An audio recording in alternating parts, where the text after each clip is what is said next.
Yo guys, ketemu lagi dan kita di sini masih di segmen sekelebat info, di mana nanti di sini kalian bisa dapetin info terbaru dan terpanas tentunya guys. Oke, hari ini pukul 7 tanggal 11 November 2022 guys, hari Jumat. Dan kita langsung saja ya menuju ke market aja, dimana untuk global crypto market cap sekarang cukup signifikan guys untuk kenaikannya sekitar 11,49% ya pada saat video ini dibuat. Dan cukup keren ya pergerakan harga dari rata-rata kripto hari ini naiknya cukup signifikan banget guys. Seperti yang bisa kalian lihat di sini ya, FTX pun mulai merangkak naik ya di 53%. Solana juga naik di 24,22%.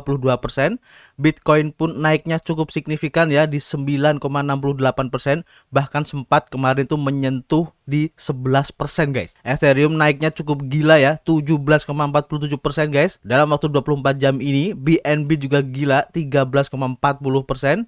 XRP juga keren banget 17,41%. Dogecoin 20%. Polygon ini malah lebih gila lagi 40%. Dan secara rata-rata ya hampir semua altcoin ini naik semua. Nah kemudian pertanyaannya kenapa ya market tiba-tiba naiknya gila ya dan sangat signifikan banget ini guys. Tersangka utamanya tentu saja adalah hasil ataupun perilisan data dari CPI guys. Dimana kalau kalian lihat ya di investing.com, data CPI semalam itu keluar dengan cukup bagus ya, khususnya terhadap kripto, dimana hasilnya itu lebih rendah daripada perkiraan ataupun forecast. Dan itu cukup signifikan ya, dimana sebelumnya itu di 8,2% turun menjadi 7,7% guys. Jadi turun sekitar 0,5%. Ini keren banget. Tentu saja ini membuat USD melemah dan membuat aset-aset lain ini naik guys. Makanya kemarin tidak hanya di kripto aja, bahkan di saham dan juga aset-aset yang lain itu naiknya cukup signifikan guys. Dan dengan hasil ini bisa dijadikan sebagai indikator ya, bahwa kemungkinan nanti untuk The Fed menaikkan suku bunganya ini kayaknya akan kecil kemungkinannya guys, karena inflasinya sudah mulai turun guys. Dan turunnya ini cukup lumayan banget ya, 0,5%. Dan tentu saja hasil ini membuat sentimen positif ya buat para investor untuk segera masuk lagi ke aset-aset yang lebih beresiko. Dan kemudian kalau kita lihat ya untuk pergerakan harga dari Bitcoin ini ya, seperti yang terlihat di grafik. Dan di sini untuk pergantian candle ya pada hari ini cukup bagus ya, lumayan tebal, dan ini bisa disebut sebagai pola bullish engulfing guys. Dan itu biasanya efeknya akan naik. Dan kalau kita lihat di sini sepertinya memang begitu guys, karena apa? Dari volumenya aja juga cukup gede banget ini ya. Jadi kemungkinan nanti akan ada kenaikan dulu dengan target di harga yang sebelumnya menjadi titik support dan sekarang menjadi titik resisten guys. Jadi kemungkinan ada di harga 18.400-an akan menjadi titik resisten yang cukup kuat guys. Dan jika nanti bisa menembus titik resisten tersebut, maka kemungkinan selanjutnya akan menuju ke titik resisten yang lebih tinggi di area ataupun di harga sekitar 21.400. Kemudian kalau kita lihat ya untuk pergerakan dari token FTX, meskipun data CPI-nya bagus, kayaknya efeknya tidak terlalu signifikan ya kalau kita lihat dari grafik ini, karena memang untuk sekarang FTX masih belum bisa dibilang membaik, dan CEO-nya yaitu SBF atau Sam Bankman-Fried ini masih mencari cara guys, atau mencari solusi agar supaya FTX ini selamat dari kejatuhan guys. Untuk lebih lengkapnya kenapa market hari ini menghijau ya, kita bisa ambil aja dari informasi yang dirilis dari blockwatch.co, di mana di sini diinformasikan bahwa inflasi dari Amerika Serikat khususnya ya, ini sudah mulai mendingin guys, dan Bitcoin serta saham sudah mulai memantul ya atau rebounds. Jadi cryptocurrency dan ekuitas pembukuan kenaikan signifikan pada hari Kamis setelah beberapa sesi di zona merah karena data inflasi kembali lebih baik ya dari perkiraan, dan pedagang aset digital mencerna penurunan FTX kemarin. Bitcoin dan Ether rebound pada hari Kamis dan masing-masing mengumpulkan 12% dan 21% ya. Pemantulan kembali terjadi sehari setelah kedua mata uang memperpanjang kerugian pada hari Rabu ketika Binance mundur dari kesepakatan yang diharapkan oleh investor akan menyelamatkan industri. Peristiwa minggu ini juga menggarisbawahi kekuatan Bitcoin sebagai cryptocurrency yang benar-benar terdesentralisasi yang menawarkan kedaulatan finansial kepada individu. Sangat kontras dengan token yang dianggap bereputasi baik yang dapat dihapus dalam semalam. Catatan dari analis di dompet perangkat keras kripto Satoshi Labs, Trezor. Ekuitas juga mengakhiri sesi perdagangan di zona hijau guys, berkat penurunan kekhawatiran atas inflasi dan meningkatnya kekhawatiran atas resesi. S&P 500 dan juga Nasdaq ditutup masing-masing 6% dan 7% lebih tinggi. Indeks harga konsumen hari Kamis ya atau CPI hasilnya lebih rendah guys dari ekspektasi analis dan menunjukkan kenaikan harga di 7,7% dari tahun ke tahun dan kenaikan 0,4% selama bulan lalu. Karena kekhawatiran resesi dan potensi guncangan keuangan menyusul kecemasan inflasi, investor obligasi mungkin ingin mempertimbangkan memperpanjang jatuh temponya. Dan investor saham harus bersiap untuk rally yang diperbarui dan berkelanjutan, kata Jim Paulson sebagai kepala strategi investasi di The Loud Group. Bahkan aksi jual pada hari Rabu yang membuat indeks S&P 500 dan juga Nasdaq Composite ditutup masing-masing 2,1% dan 2,5% lebih rendah. Nicholas Colas, salah satu pendiri data Track Research, mengatakan penurunan seharusnya lebih buruk guys, mengingat hasil jangka menengah yang tidak terduga dan mata uang virtual yang bergejolak. Namun, kepercayaan investor membutuhkan katalis positif dari sini. Cryptocurrency masih akan menghadapi badai yang panjang dan para analis memperingatkan ini akan memakan waktu berminggu-minggu ya untuk mempelajari sepenuhnya perusahaan mana yang memiliki exposure ke FTX dan berapa persen dana pelanggan yang dapat dipulihkan, kata Tom Nath sebagai Chief Operating Officer di Bitowada. FTX masih mengklaim bahwa aset melebihi kewajiban pelanggan dan tetapi likuiditas itu mencegah mereka dari pencairan untuk withdraw. Ketakutan investor dapat menyebar ke seluruh akun pialang, Kola menambahkan. Sementara kripto secara teoritis sangat berbeda ya dari ekuitas dan banyak investor memegang keduanya pada platform perdagangan investor retail yang sama. Penurunan tajam dalam nilai mata uang online karena itu dapat meluas ke pasar lain yang tidak terkait. Jadi intinya dengan perilisan data CPI ini guys ya, dengan hasil yang cukup bagus untuk saham ataupun kripto ini ya, dan diharapkan ini akan menjadi angin segar untuk industri kripto maupun stock market di tengah isu kehancuran FTX ini guys, yang tentu saja membuat sebagian orang itu khawatir ya apakah kripto ini akan di end.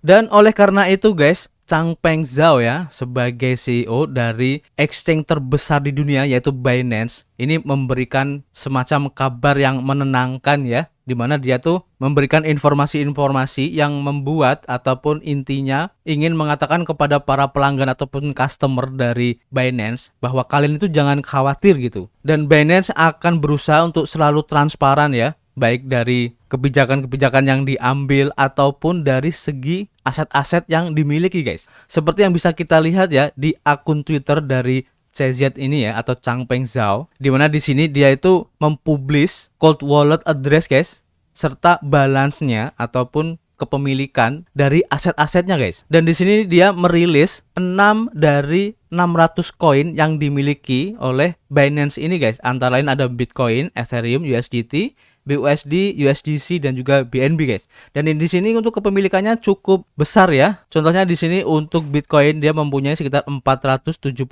Bitcoin, kemudian 4,8 juta Ethereum, kemudian 17,6 miliar USDT, 21,7 miliar BUSD, 601 juta USDC dan 58 juta BNB guys.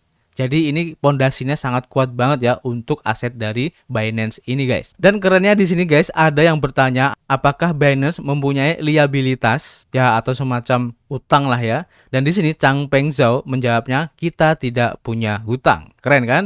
Dan di sini juga ya Changpeng Zhao dalam semangat transparansi ini dia membagikan sebuah catatan guys yang dikirimkan ke semua tim Binance secara global beberapa jam yang lalu. Nah, untuk detailnya nanti kalian bisa baca sendiri di sini guys ya. Dan ini menjadi bukti ya bahwa Changpeng Zhao itu benar-benar ingin transparan banget. Jadi nanti para investor ataupun customer dari Binance ini bisa merasa yakin ya dan juga aman jika berinvestasi di Binance ini. Keren juga ini. Dan kerennya lagi di sini guys, Chang Peng Zhao juga merilis ya bahwa untuk menyesuaikan dengan fluktuasi harga baru-baru ini guys ya, Binance ini telah menambah dana asuransi yang disebut dengan SAFU menjadi setara dengan 1 miliar dolar lagi guys. Untuk mengeceknya kalian bisa cek di BSC Scan di sini ya. Artinya ini benar-benar transparan kalau memang benar Binance ini sudah menyiapkan dana sebanyak 1 miliar dolar ya, agar investor merasa lebih yakin lagi kalau Binance ini aman dan baik-baik saja ya, tidak seperti FTX. Dan buat kalian yang mungkin belum paham ya tentang SAFU ini, kalian bisa klik di sini ya. Jadi SAFU ini singkatan dari Secure Asset Fund for User. Kalian bisa klik di sini. Nah, ini adalah keterangannya ya. Intinya SAFU ini adalah suatu cara untuk mengamankan dana ataupun aset dari para usernya guys. Intinya seperti itu ya. Dimana di sini berupa dana asuransi darurat yang didirikan oleh Binance ya pada Juli 2018 untuk melindungi dana penggunanya guys. Dan ketika dana tersebut didirikan, Binance itu memberikan presentase biaya perdagangan untuk menumbuhkannya ke tingkat yang cukup besar untuk melindungi para penggunanya. Secure Asset Fund yang bernilai 1 miliar dolar ini berdasarkan harga pembukaan pada 29 Januari 2022 kemarin guys. Dan nilai dana akan berfluktuasi ya berdasarkan pasar, serta dompet dana SAFU ini terdiri dari BNB, BUSD dan juga Bitcoin guys. Dan alamat dompetnya kalian bisa cek di sini ya, kalian tinggal klik aja. Jadi ini benar-benar transparan banget ya. Jadi langkah yang diambil oleh CZ ini ya cukup keren menurut saya guys. Dan informasi-informasi ini penting ya, apalagi di saat market yang lagi nggak jelas seperti ini ya. Dan dia ingin meyakinkan kepada para customer, khususnya untuk customer di Binance ya, bahwa Binance ini aman, sehat, dan nggak usah khawatir ya tentang apa yang menimpa FTX ini guys. Intinya seperti itu yang ingin disampaikan oleh CZ ini. Kita akan coba update lagi ya untuk informasi berikutnya. Dan untuk kabar terbaru ya dari FTX, seperti yang dilansir di Watcher.guru, bahwa di sini Sam Bankman-Fried atau SBF ini menyatakan ya sedang mencari dana segar sekitar 9,4 miliar dolar ya untuk menghemat ataupun menyelamatkan FTX guys. Menurut data dari Reuters telah melaporkan ya bahwa kesepakatan besar-besaran yang berharap dapat dilakukan oleh SBF dan pendiri berusaha mengumpulkan paket penyelamatan hingga 9,4 miliar dolar guys untuk pertukaran cryptocurrency FTX yang bermasalah. Menurut seseorang yang dekat dengan situasi tersebut. Laporan itu menambahkan beberapa orang yang ingin didekati oleh Bankman-Fried ini ya untuk mengumpulkan uang. Ini mencatat upayanya untuk mendapatkan 1 miliar dolar dari pendiri token Tron yaitu Justin Sun, kemudian 1 miliar dolar dari sesama platform pertukaran OKX, kemudian 1 miliar dolar dari Tether dan 2 miliar dolar lainnya dari konsorsium dana investasi guys. Sumber tersebut kemudian menambahkan bahwa sisanya akan datang dari berbagai investor yang berbeda dan salah satu investor yang disebutkan namanya adalah dana Third Point milik Daniel Loop. Semua ini tiba dengan sedikit kemajuan pada paket aktual hingga saat ini guys. Token asli FTX mogok minggu ini dan pertukaran pertama kali mencari penyelamatan dari pesaingnya yaitu Binance. Perusahaan akhirnya mundur dari kesepakatan setelah melihat ke dalam buku keuangan FTX. Selanjutnya, mereka menyatakan bahwa situasinya ini di luar kemampuan mereka untuk membantu.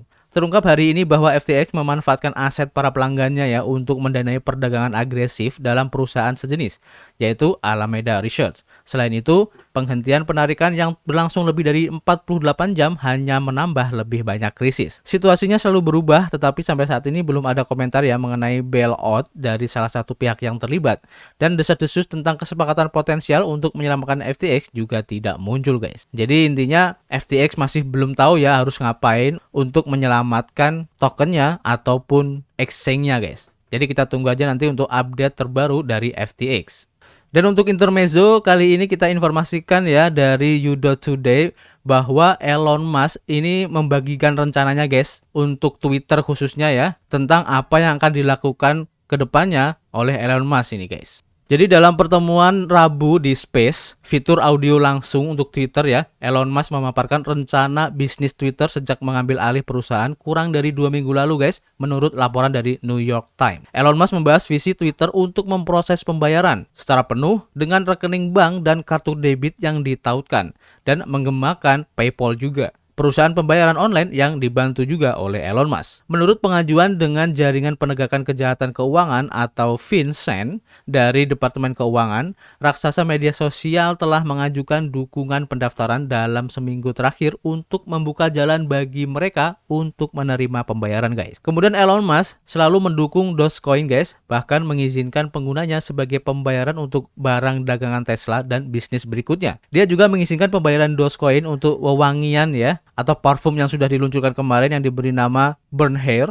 yang baru-baru ini dirilis, guys. Dan menurut Elon Musk, Dogecoin lebih cocok untuk transaksi dan memberikannya keunggulan dibandingkan Bitcoin dan cryptocurrency lainnya, guys. Wow, keren ya. Cukup menarik juga mengikuti perkembangan dari Twitter ini, guys, dan juga perkembangan dari FTX dan Binance ini, guys. Kalian bisa tulis pendapat kalian di kolom komentar dan kita ketemu lagi di informasi berikutnya. Peace.